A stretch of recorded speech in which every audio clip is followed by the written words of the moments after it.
different tricks and different poses and things. That's pretty much what a clown swing is, right? Yeah. Think of like a swinging trapeze in a rope form, I guess, is an easy way to think about it. Yeah. So it's a very cool thing to watch. And the kids, they go super high. I mean, I watch them and my stomach flip-flops even though I'm standing on the ground watching them. So, because they're so good. But that's very cool. So what else have you been doing here besides you're new to the area? Have you explored it all? I know it's hard during the pandemic. Yeah, because of the pandemic, not a lot, but a lot of walks on the beach. Yeah. And just enjoying the weather, going to the driving range and working on my golf. Oh, there you go. I can try to challenge my dad when I see him next.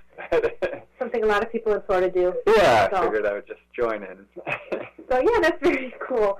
Unfortunately, with the pandemic, you can't explore all the great restaurants we have unless you get food to go. Yeah. But, so if we could go back to Cirque Du Soleil for a minute, you said that you were in 3 different shows. Yeah.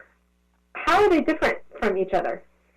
Always the tone of a show can really change. Or Michael Jackson, obviously, being part of that show was an incredible experience. Was he part of developing the show? It was after he'd passed away, yeah. But it was a partnership with the Michael Jackson Empire, and we actually traveled with some of his band that had worked with him a lot, so that was a pretty incredible experience.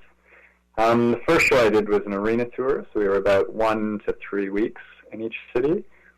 The Michael Jackson show, we did about 2 cities a week, so we traveled a lot. Yeah. And then the latest show that I'm on is a big top show where we stay kind of 1.5 months to 3.5, 4 months.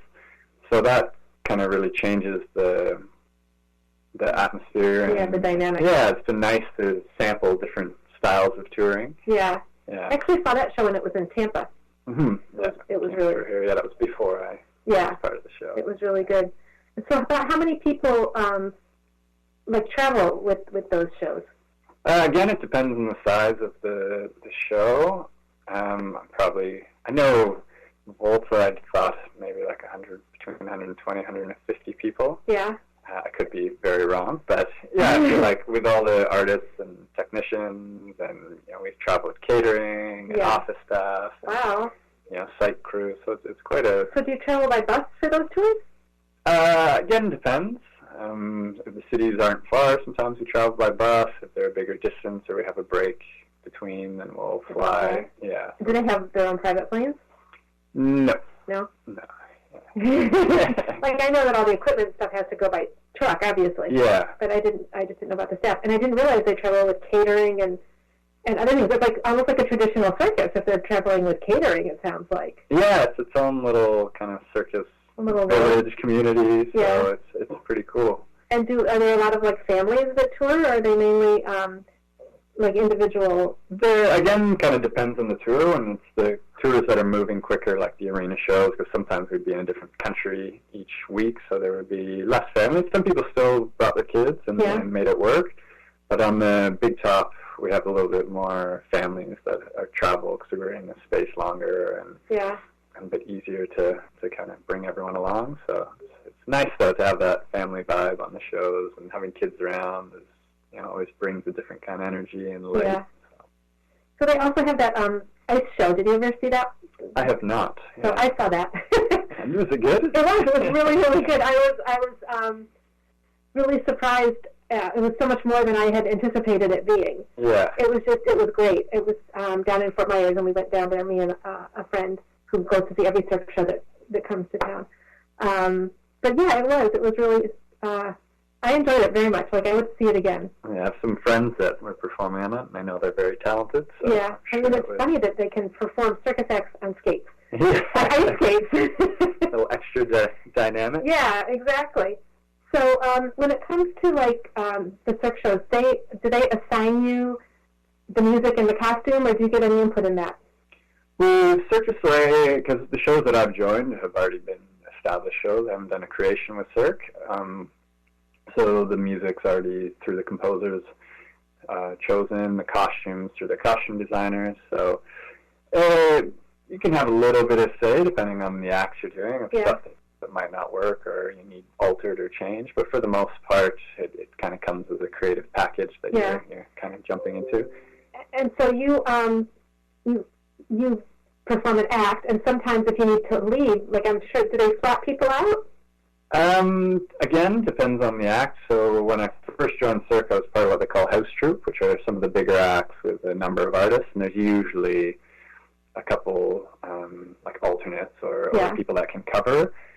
With the more specialized acts, usually they travel with a backup act. So if you're not there, you're sick, your act will be out of the show, and they'll put the backup act in. And is it a different act?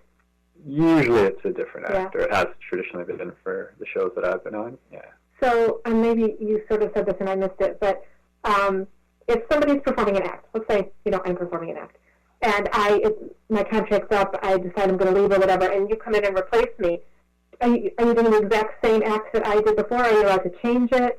Again, that depends. If you join a group act, then usually you're just slotting into that position.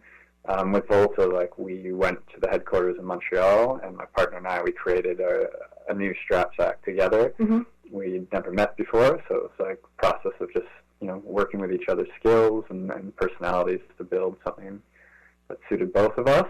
But I think it's again, depends on the show and the director and what they're looking for. So in that particular instance, they hired you, and did they hire this other person and think, oh my gosh, this guy would be great to work with Darren? Is that what happened there? They contacted us or contacted me and thought that, we would be a good fit to build something together and work together, And obviously it worked. Has that happened to for all the shows, or just that one time? When I started with Cirque, they used to do something called Formation. I think they still do it. Not at the moment, but they will still do.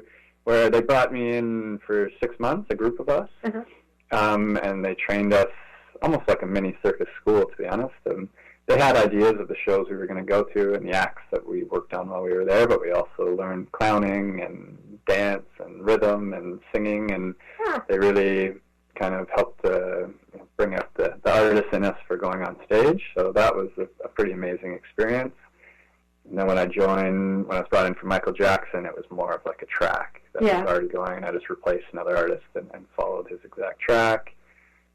So again, it depends on. Well, that first part, it sounds fabulous. I mean, and I'm assuming you're getting paid while they're teaching you all of, like you said, bringing out the artist in you. I just think that sounds like such a great experience. It was a very, very incredible experience. I feel very lucky to have gone through that, and with the group of people that I experienced that with, it was pretty amazing. And I assume you probably still keep in touch with those people? Yeah. That's a good bonding thing to go through with people. Yeah. So. God, it just does. It sounds great. And I've met a lot of people since I've been here that have been in Cirque or have wanted to be in Cirque. And I didn't know why, except that they were Cirque. But that just sounds like such an incredible experience. Mm-hmm. So, that sounds great. So the other people that you went through it with, that you still keep in touch with for the most part, are they still circus people, or have they moved on to other professions? It's a bit of a mix, but quite a few of them still, performing, some with Cirque, some with other companies, or doing some other things. But, for the most part, everyone has stayed kind of involved with the circus community. And do you know anybody in Europe that, I'm wondering what's going on in Europe regarding circus, if they're all closed down, if they're trying to open, do you know anybody like that? I had some friends that the contracts have kind of gone up and down. I had contracts that fallen through. I think very similar to here, where everyone's planning and trying to get stuff going again and to have audiences. But just hoping. Kind of, hit or miss at the moment, and I think it'll be a little while till everything kind of is able to come back. It's like treading water. Yeah. So, you basically answered all of my questions. Is there anything you want to talk about that I've missed? I think we've covered it all. To be here, with the Sailor Circus is kind of an honor to learn about the history, because there's so much circus history in Sarasota. There is. And to be, get to meet Pedro and Dolly and be working with them and watching them coach and being able to kind of observe and learn is, it's a pretty exciting experience. You'll have to, in January, there's an event in Sarasota. It's on St. Armand's Circle. There's a Circus Ring of Fame, and they people are nominated, and then they're announced. And in January they have a ceremony, and circus people from all over will come in, depending on who's being inducted into the Circus Ring of Fame. It's a really very cool circus experience to go to, so we'll have to let you know when that is so you can go attend that, because I think you'll really enjoy it. Yeah, it sounds wonderful. And actually, a couple years ago I was there, and the man who created Universal Circus was inducted. I can't remember his name. I'm sure everybody out there will know who it is. It's a very, very cool circus-type event. So, well, our time is pretty much up. But I wanted to thank you. This has been so interesting. I didn't know most of that stuff about Cirque du Soleil. Oh, thank you very much for having me. So I'm sure I will be seeing you around the arena. I hope so. Welcome to Sarasota. And I always like to finish our shows by telling people that the Circus Arts Conservatory website is circusarts.org. Please visit it for more information about everything that we have going on. And may all your days be circus days.